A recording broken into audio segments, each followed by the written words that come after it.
If you want to know the difference between living in Toronto versus Newfoundland, then continue watching this video. What up everyone, Kara's Maggie here and welcome back to my channel where I encourage you to submerge yourself in culture and live meaningful lives. Now, as I already mentioned, for today's video, I'm going to be doing a comparison between living in Newfoundland versus living in Toronto.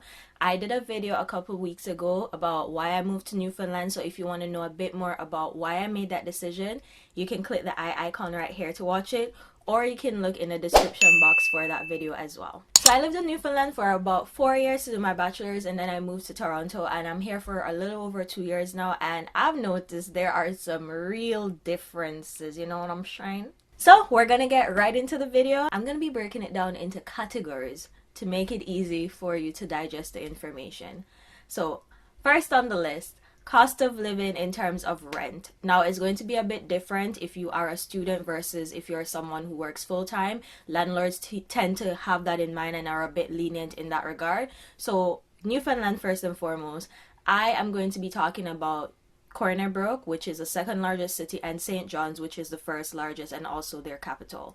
So Corner Brook, I lived on campus, so depending on if you are a student, more than likely you would live on campus because it's better in terms of accessibility, because Corner Brook, later on you'll find out what their transportation system is like. So I lived on campus about for a semester. I think depending on if you lived in an apartment, chalet style building, or on dorm, your rent would be for the semester 3,000 some. Now for St. John's, which is where a lot of people do live off campus, you can actually get a one-bedroom apartment for less than $1,000. And if you are living with individuals, then your rent would be about, you can get it between 400 upwards, depending, I guess, where it's located, the space and all of that. But what I will say is that apartments are just bigger in Newfoundland versus Toronto. So now talking about Toronto, again, it's going to depend if you're a student or if you're working full-time. You will expect to pay for rent if you're living with other people, like up to 3 people, so in total 4 of you. You can pay like between $600 to $1,000 depending on what the accommodations is. When I just moved to Toronto, I lived in a house with 3 other women and I paid about $700 for my first rent. As you decrease the number of roommates you have, rent is going to be much more expensive, so you can expect to pay between over 1,000, like 1,500 or so if it's like high-rise apartment by yourself, or if it's a basement apartment, it's around that ballpark price as well. So tax, which is HST, it is about 13% in Toronto, whereas in Newfoundland it is 15%, so a bit higher. And you definitely see the difference if you move from Newfoundland to somewhere where the tax is a bit lower. Still on cost of living, if we're talking about accessibility for food, I will say that in Newfoundland it was a bit more difficult, and this was because most of the food was coming from the mainland. For those of you who don't know, Newfoundland is an island. If you want to check out that video that has more detail about Newfoundland on that scale, check out that video I did, very first video on Newfoundland.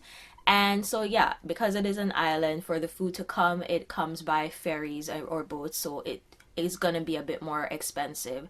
And in Toronto, because it's just a bigger city, they have more people to feed, they have more people that they employ in that market, so food is not going to be as expensive, even though on some scale it can be a bit unaffordable depending on where you live and what kinds of foods you need access to.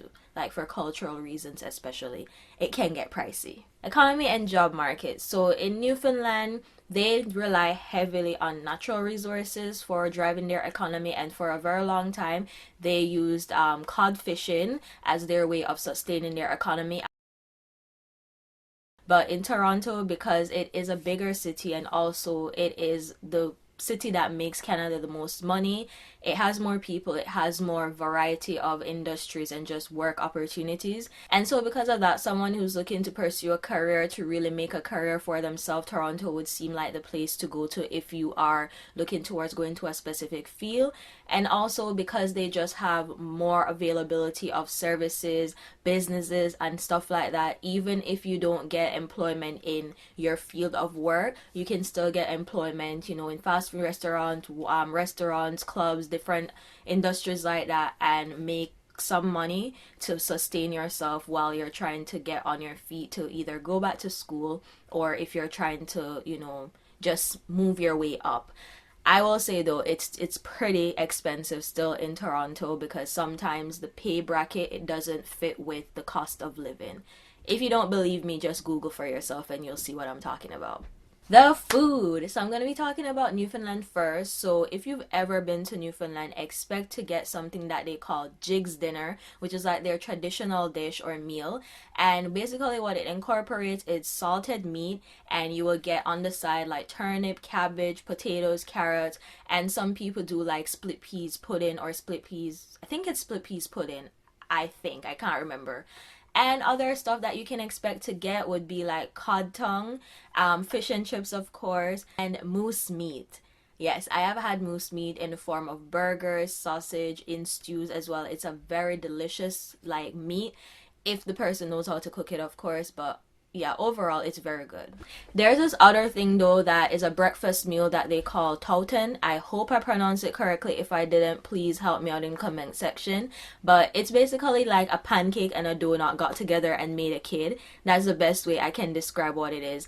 And you basically eat it with either molasses or maple syrup. Social life. So definitely I would say when I was in Newfoundland, I felt like I felt more connected to people, and I'm gonna explain why.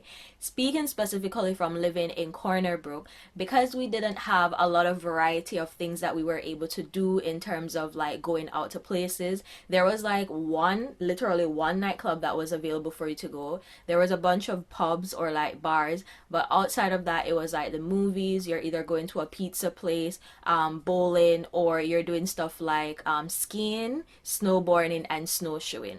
So for us who after a while, if we got tired of going to this one club because they didn't really play a variety of music for our style, like don't expect to hear a lot of Afro music or Caribbean or dancehall or soca. I don't know what it's like right now, but when I was there it was very limited.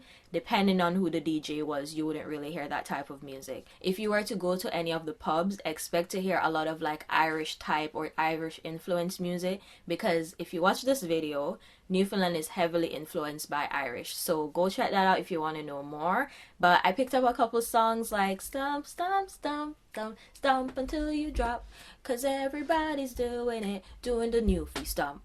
Yeah, that was probably one of my favorite songs. So a lot of us, we opted for just staying in, and if someone had a chalet, they would invite us over, and we had like house parties and potlucks, so people would just bring food. For those of you who don't know what a potluck is when everybody brings a food item and you just share it amongst yourself. And that way we got to choose the vibe that we wanted. We played whatever music we wanted. You're talking to people, actually getting to know people, and that's how I made a lot of my bonds with individuals. So you know, that slow paced life actually allowed me to get to know people on a more personal level. And because there was limited activities of what I could do, I was forced also to try things like skiing and snowboarding. Like, I don't think I would have tried that if I had the vast variety of activities to do like I have now in Toronto.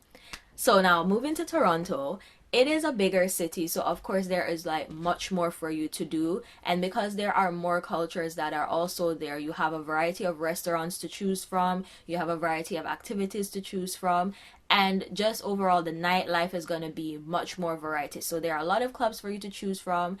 It can be overwhelming what you can choose to do as well in Toronto. And what is great about Toronto in that regard is their transportation system. It allows you to be able to go to a lot of these places by train or bus. So that is like, as opposed to when I was living in Newfoundland, a lot of the places I wouldn't have gotten to see them or go there if I didn't have a friend who had a car, because the transportation system wasn't the best. I'll talk about that later on. But yeah, the only downfall I would say that Toronto has in the aspect of social life is, I felt like because everyone's on that path to trying to build up their career and advertise their business and get clients and whatever, most of the interaction felt like it was just on the level of business, and you didn't really get to know people on that level. There wasn't like that real connection being made, or it took some time to get to that level. If you live in Toronto, tell me that I'm lying. Comment below if you don't feel that vibe. Like, there is more effort put into networking with people for pushing your business, advancing your career, and it takes extra effort for you to actually put time into getting to know people.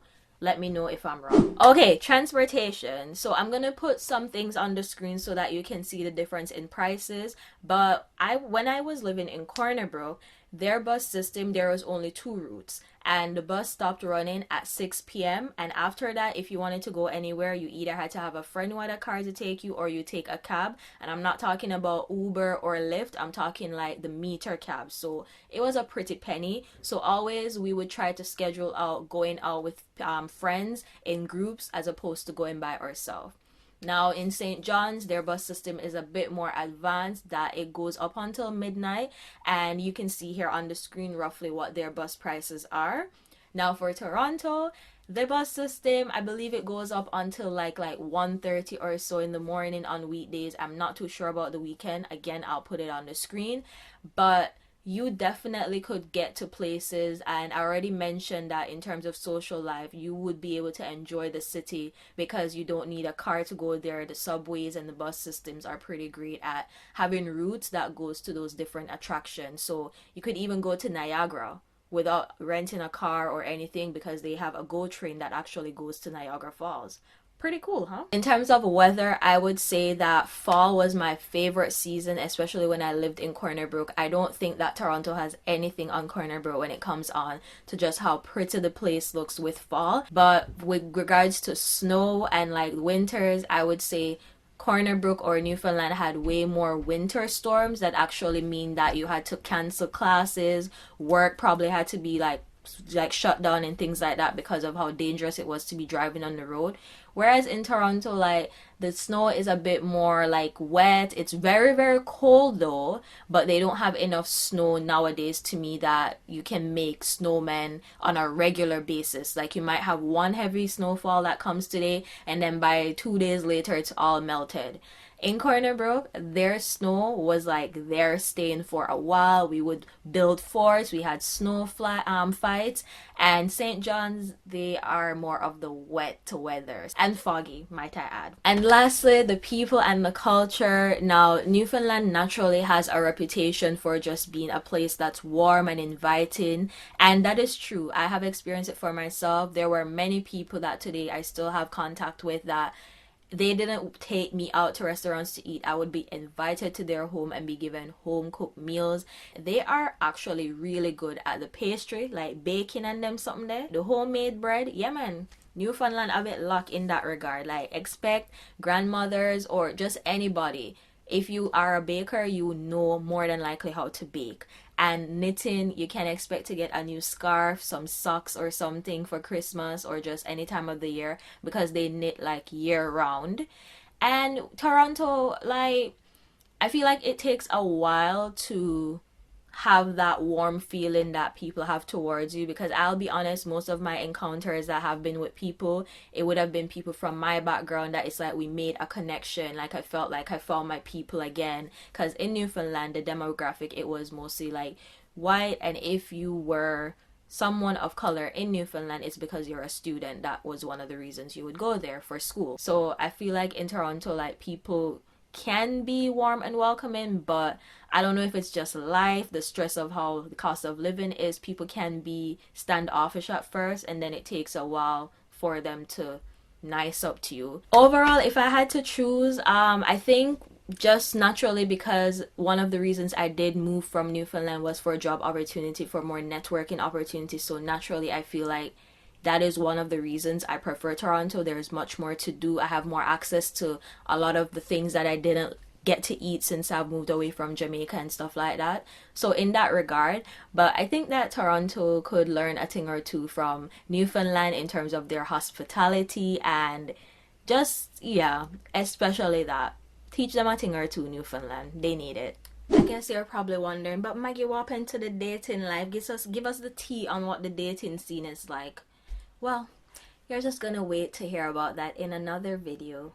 Actually, if you guys want to see that video, comment below and follow me on Instagram, because I more than likely will do a poll so that you can give me specific questions of what you want to know about the dating life in Newfoundland. You feel me? Or Toronto as well, on a whole.